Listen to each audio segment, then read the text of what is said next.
झारखंड धनबाद लोजपा रामविलास के राष्ट्रीय अध्यक्ष चिराग पासवान ने धनबाद में आक्रोश रैली को संबोधित किया। इस दौरान चिराग पासवान झारखंड के सीएम हेमंत सोरेन पर हमलावर हुए और उनकी सरकार को सबसे भ्रष्ट सरकार कहा। सोरेन पर तंज कसते हुए कहा कि सीएम ने अपने 7 पुश्तों के लिए व्यवस्था कर ली है। ऐसे भ्रष्ट लोगों से समाज को खतरा है। चिराग पासवान रविवार को लोजपा रामविलास की तरफ से धनबाद के कोयला नगर स्थित नेहरू स्पोर्ट्स कॉम्प्लेक्स में आयोजित जन आक्रोश रैली को संबोधित कर रहे थे। कहा कि विपक्षी दलों ने लोकसभा चुनाव में आरक्षण समाप्त करने का झूठा प्रचार किया और मतदाताओं को गुमराह प्रयास किया। चिराग ने कहा कि जब तक वो जिंदा है कोई भी गरीबों की हकमारी नहीं कर सकता है, दलितों पिछड़ों से आरक्षण का हक नहीं छीन सकता है। चिराग ने कहा कि मेरा जन्म झारखंड में हुआ है, मेरे पिता रामविलास पासवान की जन्मभूमि भी झारखंड ही है।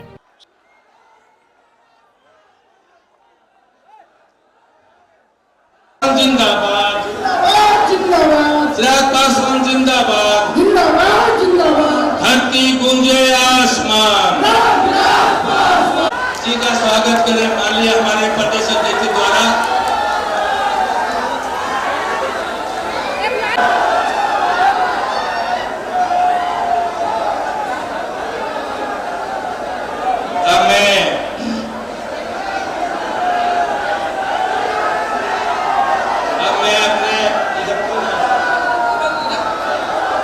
मैं अपने सारे साथियों से आग्रह करूंगा यहाँ सामने से अपना बुके देकर आदरणीय चिराग पासवान जी का स्वागत करें।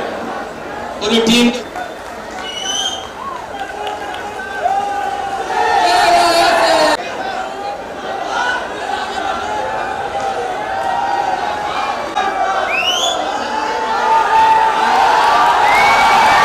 जो आपकी सारी समस्याओं का निदान कर सके। हमारे नेता स्वर्गीय रामविलास पासवान। झारखंड में विधानसभा के चुनाव होने वाले और ये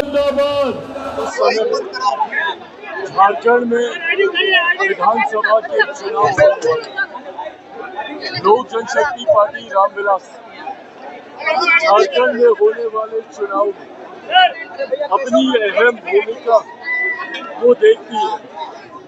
हाल फिलहाल के वर्षों में जिस तरीके से संगठन के स्तर पे लोक जनशक्ति पार्टी रामविलास मजबूत हुई है और मेरे नेता मेरे पिता आदरणीय रामविलास पासवान जी का एक मजबूत जनाधार झारखंड के राज्य में।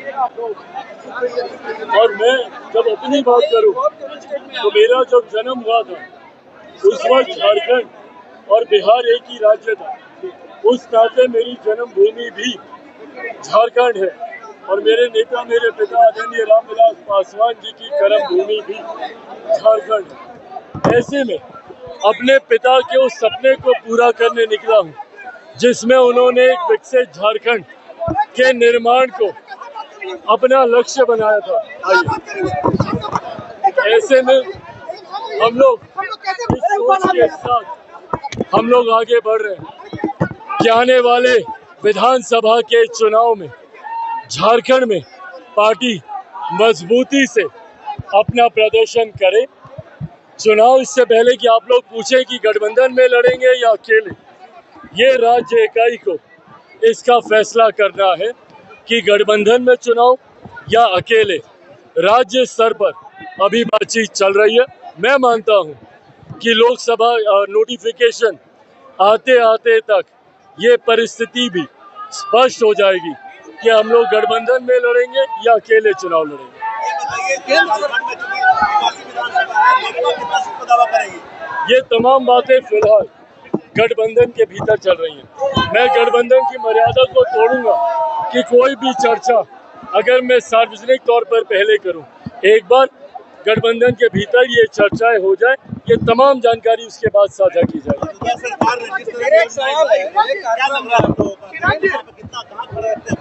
देखिए, जिस तरीके से मौजूदा सरकार ने बिहार झारखंड को और देश के सामने हमारे राज्य को शर्मसार करने का काम किया, जिस तरीके से मौजूदा सरकार मुख्यमंत्री हेमंत सोरेन जी की वजह से भ्रष्टाचार के आरोपों में जिस तरीके से वो जेल गए, देश ही नहीं दुनिया के सामने झारखंड राज्य को अपमानित होना पड़ा।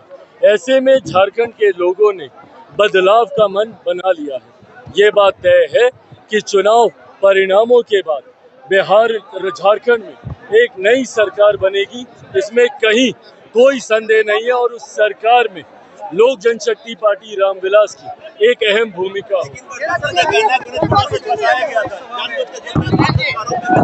भाई ये तमाम बातें जांच का विषय है। आने वाले समय में ये भी तय हो जाएगा कि कौन कितना पानी में है। मैंने आप लोग क्या 4-5 सीट का जो बात कर रहे थे उसका नंबर है क्या यहाँ पे? जरा सी बातें सामने आई, सिर्फ अपनी बात रखी है और क्या चीज केंद्र में आप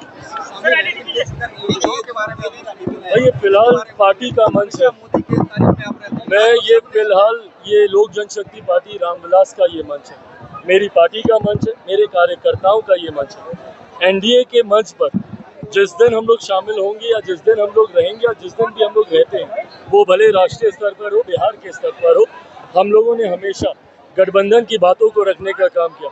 आज मैं यहाँ पे गठबंधन के नेता के तौर पर नहीं, केंद्रीय मंत्री की हैसियत से नहीं, लोक जनशक्ति पार्टी रामविलास का राष्ट्रीय अध्यक्ष होने के नाते मैं यहाँ पर आया हूँ। मैंने अपने नेता की बातों को यहाँ पे रखा। हमारे लोक जनशक्ति पार्टी के हमारे संस्थापक, हमारे नेता, हमारे आदर्श आदरणीय रामविलास पासवान जी के कार्यों को जनता के बीच रखने का काम किया और पार्टी की नीतियों को यहाँ पर रखने का काम किया, क्योंकि ये पार्टी का मंच है। चिराग जी एक बात बताइए, अभी हिमंत विश्व शर्मा ने घोषणा कर दी है, आज वो जदयू में गठबंधन की घोषणा कर दी है, भाजपा उसमें नाम नहीं दिया। अभी हिमंत विश्व शर्मा ने घोषणा कर दी है, आज कितना में लड़ेगा और जदयू कितना में लड़ेगा, वैसे में आप लोगों का सीट भाई जैसा मैंने कहा कि ये तमाम बातें राज्य इकाई को तय करनी है और इन लोगों की बातचीत चल रही है। अगर हम लोगों के अनुरूप रहा तो हम लोग गठबंधन में चुनाव लड़ेंगे, या अगर पार्टी अकेले चुनाव लड़ने का भी फैसला लेती है, पर ये तमाम फैसले राज्य इकाई को लेने हैं। राज्य इकाई का फैसला जब केंद्रीय संसदीय बोर्ड के पास आएगा तब उस पर अंतिम मोहर लगाई जाएगी। नोटिफिकेशन अधिसूचना जारी होने तक ये तमाम फैसले ले लिए जाएंगे। Thank you.